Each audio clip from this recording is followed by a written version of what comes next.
భద్రాచలంలో పలు హోటల్స్ పై food safety అధికారులు దాడులు చేశారు. ఫుడ్ సేఫ్టీ కమిషనర్ ఆదేశాలతో ఫుడ్ సేఫ్టీ స్పెషల్ డ్రైవ్ నిర్వహించారు. శ్రీ భద్ర గ్రాండ్ హోటల్లో, Shri Gautami spice hotel, Shri Raghavendra tiffin and meals hotels పై దాడులు చేశారు.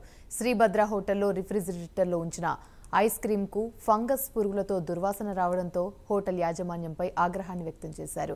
ఐస్ క్రీమ్ ను ధ్వంసం చేసి నోటీసులు జారీ చేశారు అధికారులు. క్యాన్సర్ కారకాలైన రంగులను బిర్యానీ, ఇతర ఆహార పదార్థాలతో కలిపి ఆహారం తయారు చేసి అమ్ముతున్న హోటల్ యాజమాన్యాలకు నోటీసులు ఇచ్చారు.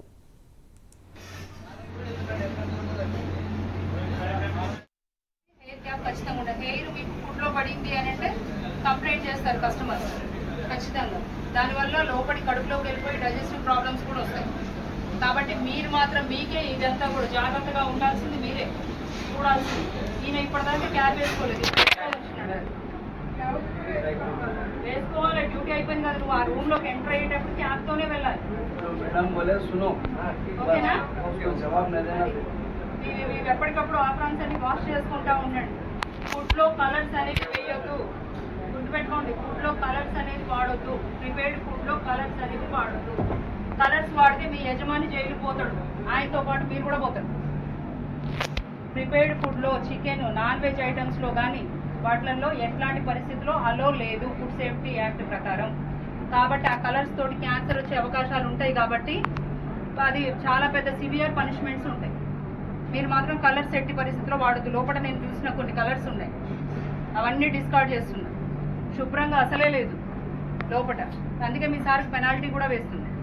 మీరు చేసేటటువంటి తప్పులు కూడా మీ యాజమాన్యానికి, మేనేజ్మెంట్కి వస్తుంది. ఇబ్బంది పడద్దు. రైట్గా ఇదే అంశానికి సంబంధించి మరిన్ని వివరాలు మా ప్రతినిధి రజనీకాంత్ అందిస్తారు. రజనీకాంత్, చెప్పండి. భద్రాచలంలో పలు ఫుడ్ రెస్టారెంట్స్ పై అయితే ఫుడ్ సేఫ్టీ అధికారులు దాడులైతే నిర్వహించారు. దీనికి సంబంధించి అసలు పూర్తి అప్డేట్స్ ఏంటి? భద్రాచలంతో పాటు ఖమ్మంలో ఇటీవల కాలంలో నిన్న మొన్న పలు రెస్టారెంట్లపై ఫుడ్ సేఫ్టీ అధికారులు, రాష్ట్ర ఫుడ్ సేఫ్టీ డిపార్ట్మెంట్ కమిషనర్ ఆదేశాల మేరకు రంగంలో దిగిన ఫుడ్ సేఫ్టీ అధికారులు ఏకంగా రెస్టారెంట్లపై మాత్రం దాడులు చేసిన పరిస్థితి ఉంది. ఒక్కసారిగా దాడులు చేయడంతో రెస్టారెంట్లు ఓనర్లు కూడా కంగుతున్న పరిస్థితి కనబడుతుంది. ఖమ్మంలో మొన్న సాయంత్రం ఖమ్మం పట్టణంలోని శ్రీశ్రీ రెస్టారెంట్, శ్రీశ్రీ హోటల్ తో పాటు రెస్టిన్ హోటల్, దాంతో పాటుగా హవేలీ రెస్టారెంట్ల 3 రెస్టారెంట్లు, ఈ 3 ప్రధాన రెస్టారెంట్లపై సాయంత్రం పూట దాడులు చేయడంతో ఒకసారిగా రెస్టారెంట్ నిర్వాహకులు కూడా నివ్వెరపోయారు. దాంట్లో ఈ 3 రెస్టారెంట్లకు సంబంధించిన కోంపట్నంలో 3 రెస్టారెంట్లకు సంబంధించి ఫుడ్ మొత్తం మాంసాహార పదార్థాలని కొన్నింటిని ఫ్రిడ్జ్ లో దాచిపెట్టి ఉంచడం, ఒక 2-3 రోజుల ముందుగా తీసుకొచ్చిన మాంసాహార పదార్థాలు నిల్వ చేసి ఉంచడంతో వాటన్నిటిపై ఫుడ్ సేఫ్టీ సంబంధించిన ఖమ్మం జిల్లా ఫుడ్ ఆఫీసర్ కిరణ్ కుమార్ ఆగ్రహం వ్యక్తం చేయగా వాళ్ళకి సంబంధించిన సంబంధిత అధికారులు అక్కడ నిల్వ ఉంచిన ఫుడ్ పదార్థాలకు సంబంధించి వాటిని కూడా శాంపిల్స్ తీసి హైదరాబాద్ ల్యాబ్ పంపించడం జరిగింది. అప్పటికప్పుడే పంపించి తర్వాత ఏదైతే ఫ్రీజర్లలో దాచిపెట్టించిన మాంసాహార పదార్థాలను కూడా మురుగు కాలంలో కూడా పడేయటం, ఆ హోటల్ నిర్వాహకుల చేత పడేయటం కూడా జరిగింది. ఈ విషయం కాస్త ఒకసారిగా వెలుగులో రావడంతో ఫుడ్ సేఫ్టీ అధికారులు కాస్త దూకుడు పెంచారని చెప్పవచ్చు. తాజాగా నిన్న సాయంత్రం భద్రాచలం పట్టణంలోని ఫుడ్ సేఫ్టీ అధికారులు Shri Bhadra grand town house, దాంతో పాటుగా గౌతమి స్పైస్ రెస్టారెంట్లలో నిల్వ ఉంచిన ఆహార పదార్థాలను ఏకంగా గుర్తించారు. ఫంగస్ సోకిన ఐస్ క్రీమ్లను కూడా గుర్తించారు. తుప్పు పట్టిన ఫుడ్ మిషనరీ యంత్రాలు, అంటే మిషనరీ యంత్రాలు, ఈ హీటర్స్ కావచ్చు, దాంతో పాటుగా ఫుడ్ తయారు చేసే క్రమంలో వాటిని ఉపయోగించే మిషనరీస్ కూడా మొత్తం తుప్పు పట్టి వాటి అన్నిటికీ అపరిశుభ్రంగా ఉన్నాయి.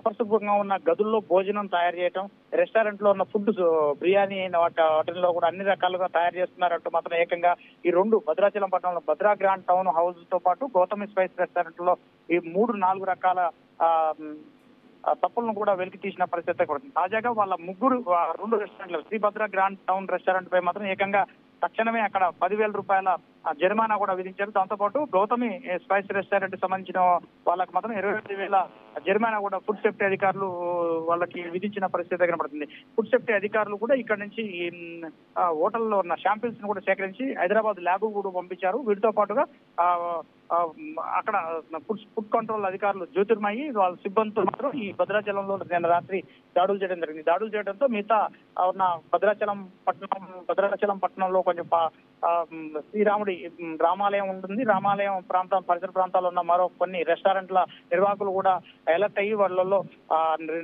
హోటల్స్ లో ఉన్న ఫ్రీజర్లలో దాంతో పాటు ఉన్న ఫుడ్ ను కూడా పాచిపోయిన ఫుడ్ ను కూడా వినియోగదారులకు విక్రయించే క్రమం చేస్తున్న వాటిని అన్నిటి కూడా హెచ్చరికలు కూడా జారీ చేశారు. ఫుడ్ సేఫ్టీ తనిఖీలు నిర్విరామంగా జరుగుతాయంటూ మాత్రం అధికారులు హెచ్చరించడం జరిగింది. తాజాగా ఇటీవల కాలంలో హైదరాబాద్ లో పలు రెస్టారెంట్లు, పలు పెద్ద పెద్ద వాటిల్లో కూడా డాబాలు వాటిలలో కూడా పూర్తిగా దాంతోపాటు తనిఖీలు పూర్తిగా ముమ్మరం చేశారు. ఒక పక్క రాష్ట్ర కమిషనర్, ఫుడ్ సేఫ్టీ కమిషనర్ పూర్తిగా ఆదేశాలు కూడా జారీ చేశారు. ప్రతి చోట కూడా హోటల్స్ లో కూడా వినియోగదారులకు నాణ్యమైన ఫుడ్ అందించాలి. నాణ్యమైన ఫుడ్ అందించకపోవడం వల్లనే ప్రజలంతా రోగాల బారిన పడుతున్నారంటూ మాత్రం ఒక నివేదిక తయారైంది. నివేదిక ప్రకారం వీరంతా రాష్ట్ర వ్యాప్తంగా ఉన్న హోటల్స్, రెస్టారెంట్స్ లపై మాత్రం దాడులు చేస్తున్నట్టు కూడా తెలుస్తుంది.